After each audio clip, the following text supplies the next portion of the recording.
ঝিনাইদহে counter trafficking network CTN সদস্যদের নিয়ে refreshers training অনুষ্ঠিত হয়েছে। আজ সকাল 10টায় সৃজনী ফাউন্ডেশনের সভাকক্ষে এটি অনুষ্ঠিত হয়। এতে অংশগ্রহণ করেন ঝিনাইদহের বেশ কয়েকটি এনজিওর নির্বাহী পরিচালকগণ। বিস্তারিত দেখুন একটি ডেস্ক রিপোর্টে।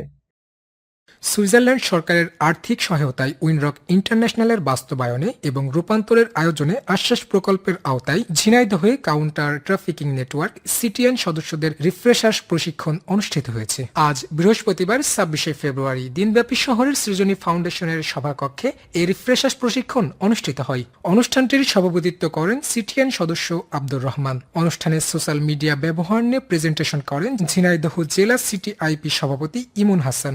একই সাথে অনুষ্ঠানের মানব পাচার কি ও মানব পাচার বিষয়ে প্রাথমিক ধারণা নিয়ে আলোচনা করেন যশোরের সিটিআইপি সদস্য মেঘলা ইসলাম মেঘ।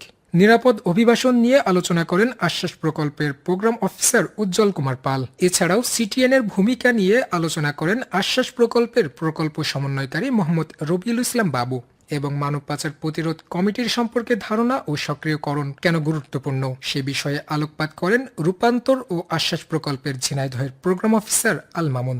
ট্রেনিংয়ের এক পর্যায়ে জেলা সিটিএন সদস্যদের নিয়ে আগামীতে করণীয় শীর্ষক একটি কর্মপরিকল্পনা করা হয় এবং নেটওয়ার্কটি কিভাবে টেকসই হয় সে বিষয়েও পরিকল্পনা গ্রহণ করা হয়। সকলের ত্রৈমাসিক সভার ব্যবস্থা করা।